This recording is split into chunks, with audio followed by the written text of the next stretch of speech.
प्रिय भक्तगणों, आज शारदा नवरात्रि का तीसरा दिन है। आप सभी का आपके अपने YouTube चैनल आइए आज आप सब सुनेंगे नवरात्रि के तीसरे दिन श्री दुर्गा सप्तशती चौथे अध्याय की कथा। जो भी भक्त सच्ची श्रद्धा के साथ नियम और निष्ठा के साथ नवरात्रि का व्रत धारण करते हैं, नवरात्रि में 9 दिनों तक माता दुर्गा के 9 स्वरूपों का पूजन करते हैं, इस दौरान दुर्गा सप्तशती का पाठ करते हैं या श्रवण करते हैं, इससे माता दुर्गा अपने भक्तों पर अति प्रसन्न होती हैं तथा अपने भक्तों के सभी प्रकार के मनोरथ को सिद्ध कर देती हैं। तो आइए सुनते हैं श्री दुर्गा सप्तशती चौथे अध्याय की कथा। तो बोलिए प्रेम से दुर्गा माता की जय, नव दुर्गा देवी की जय। ऋषि बोले, अत्यंत पराक्रमी उस दुरात्मा महिष के एवं उसकी सेना के देवी द्वारा मारे जाने पर इंद्रादिक देवतागण अपनी वाणियों द्वारा देवी जी की स्तुति करने लगे। जिस देवी जी ने अपनी शक्ति से सारे जगत को व्याप्त कर लिया है, जिसका स्वरूप सभी देवताओं की शक्तियों का समूह है, सभी देवता एवं महर्षि जिसकी पूजा किया करते हैं, उस अंबिका देवी को हम प्रणाम करते हैं। वही देवी हमारा मंगल करे, जिसके अतुल प्रभाव का एवं बल का भगवान शेषनाग, ब्रह्मा तथा हरि भी वर्णन नहीं कर सकते हैं। वह चंडिका देवी सारे जगत के पालन के लिए तथा अमंगल के भय के नाश का विचार करे। जो श्री स्वरूपिणी पुण्यात्माओं के घरों में जो लक्ष्मी स्वरूपा है, पापियों के घरों में दरिद्रता, पवित्र बुद्धि वालों के हृदय में बुद्धि, श्रेष्ठ पुरुषों के यहाँ श्रद्धा, कुलीन मनुष्यों में लज्जा स्वरूपिणी है। इस प्रकार की हे देवी, हम आपको प्रणाम करते हैं। हे भगवती, आप विश्व का पालन करें। हे मातेश्वरी, आपके इस अचिंत रूप का असुरों के क्षय करने वाले आपके महान पराक्रम का एवं देवता तथा असुरों के सामने संग्राम में किए गए आपके अद्भुत चरित्रों का वर्णन हम किस प्रकार कर सकते हैं। हे भगवती, आप संपूर्ण जगत का कारण हो। सत्व, रज, तम इन तीनों गुणों वाली होते हुए भी आप अजय हो। दोषों के कारण हम लोग आपको जान नहीं सकते हैं। हम तो क्या विष्णु, शिव आदि भी आपका पार नहीं पा सकते। आप सबकी आश्रय हो एवं आप आद्या अव्याकृता परा प्रकृति हो। हे देवी जी, सभी यज्ञों में जिसके उच्चारण करने से सभी देवता तृप्त होते हैं, वह स्वाहा एवं पितरों को तृप्त करने वाली स्वधा आप ही हो। मोक्ष का कारण अचिंत महाव्रत स्वरूप हो। आप संपूर्ण दोषों से रहित, सभी इंद्रियों को वश में करने वाले, तत्व को ही सार जानने वाले मोक्षार्थी मुनिजन जिसका अभ्यास करते हैं, वह भगवती परा विद्या आप हो। शब्द स्वरूपा हो, परम पवित्र ऋग्वेद, यजुर्वेद एवं मनोहर उद्गीत के पदों के पाठ से युक्त सामवेद का आप आधार हो। वेद त्रयी देवी हो। शह ऐश्वर्यों से समस्त आप भगवती हो। सभी शास्त्रों के सार का ज्ञान कराने वाली हे देवी, आप मेधा हो। दुर्गम संसार रूप सागर से पार उतारने वाली नौका, कैटभ के शत्रु विष्णु के वक्षा स्थल में निवास करने वाली आप लक्ष्मी स्वरूपा हो। एवं चंद्रमा को मस्तक पर धारण करने वाले भगवान शंकर के सम्मानित आप ही गौरी हो।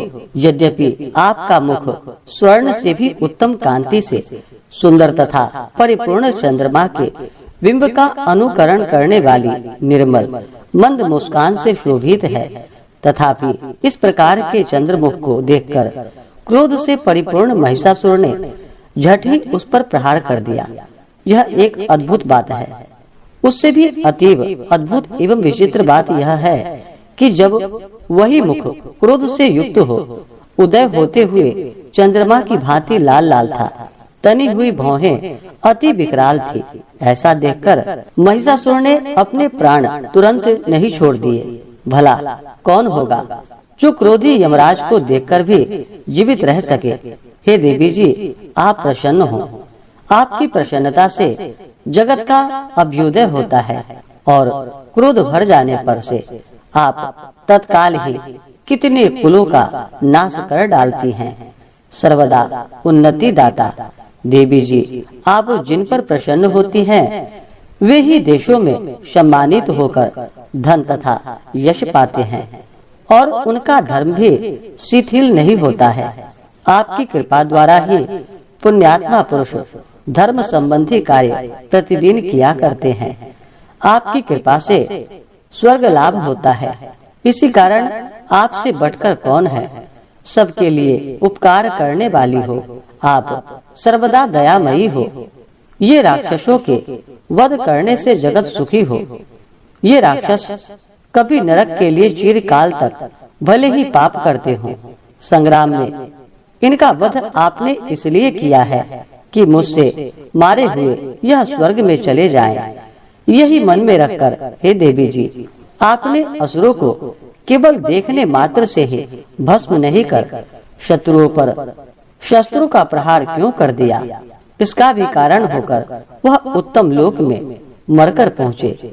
इस प्रकार आपके यह विचार अति उत्तम है। आपका शील स्वभाव दुराचारियों के दुष्ट स्वभाव को निवृत्त करने वाला है और आपका रूप अचिंत्य है। आपकी अन्य किसी के साथ तुलना नहीं हो सकती है। आपका पराक्रम तो देवताओं के पराक्रम को नाश करने वाले दैत्यों को नाश करने वाला है। इसी प्रकार आप शत्रुओं पर भी दया किया करती हो। आपके पराक्रम की तुलना में हे देवी किसके साथ हो सकती है। और आपके रूप भी तो परम मनोहर हैं, परंतु शत्रुओं को भयदायक है। हृदय में कृपा एवं युद्ध में निष्ठुरता त्रिलोक भर में केवल आप में ही दिखाई देती है। हे देवी जी, शत्रुओं का नाश करके इन सारी त्रिलोकी की आपने रक्षा की। संग्राम भूमि में उन दैत्यों का विनाश करके उन्हें स्वर्ग में पहुंचा दिया और हमारा भय भी दूर कर दिया, जो कि हमें उन्मत्त दानव डराया करते थे। हे माता, आपको नमस्कार है। हे देवी, शूल से हमारी रक्षा करे। हे अंबिके, खड्ग द्वारा हमारी रक्षा करे एवं घंटा के शब्द तथा धनुष की टंकार से भी हमारी रक्षा करे। हे चंडिके, पूर्व पश्चिम दक्षिण दिशा से भी हमारी रक्षा करे।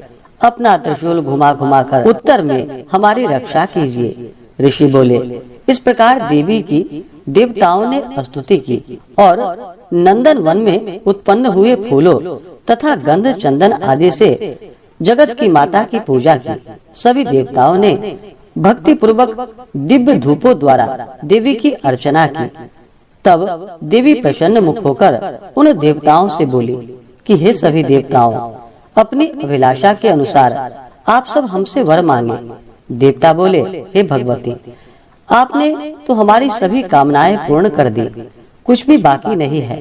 हमारे इस महिषासुर शत्रु का आपने वध कर दिया। फिर भी यदि प्रसन्नता पूर्वक हमें वर देना ही चाहती हैं, तो हे माता, यह वर दीजिए। जब जब भी हम आपका स्मरण करें, तब तब हमारी बड़ी बड़ी आपत्तियों को दूर करे। हे प्रसन्न वरदे मातेश्वरी, जो भी मनुष्य इन स्तुतियों द्वारा आपकी स्तुति करे, उसे वित्त रिद्धि विभव दीजिए। हे अंबिके, हम पर सदा प्रसन्न रहिए। ऋषि बोले, हे राजन, जब देवताओं ने अपने तथा जगत के कारण के लिए इस प्रकार वर मांगा, तब उन्हें तथास्तु कहकर भद्रकाली अंतर्ध्यान हो गई। हे राजन, पूर्व काल में तीनों लोगों का हित चाहने वाली देवी का देवताओं के शरीर से जैसे प्राकट्य हुआ, वह सारी कथा मैंने कह सुनाई। इस प्रकार से श्री दुर्गा सप्तशती में चौथे अध्याय की कथा पूर्ण हुई। तो बोलिए प्रेम से माता दुर्गा की जय, नव दुर्गा देवी की जय, सर्व देवी देवता की जय। तो आशा करता हूँ कि यह जानकारी आपको अच्छा लगा हो। इसी प्रकार से ज्ञानवर्धक जानकारियाँ प्राप्त करते रहने के लिए व्रत पूजा के बारे में जानने के लिए चैनल पे अगर आप पहली बार आए हैं तो चैनल को लाल बटन दबा करके सब्सक्राइब करें, साथ में बेल आइकन घंटी को दबाएं ताकि आने वाली वीडियो का नोटिफिकेशन आपको समय से मिलता रहे। वीडियो को लाइक करें, शेयर करें, सुखी रहें और स्वस्थ रहें। धन्यवाद।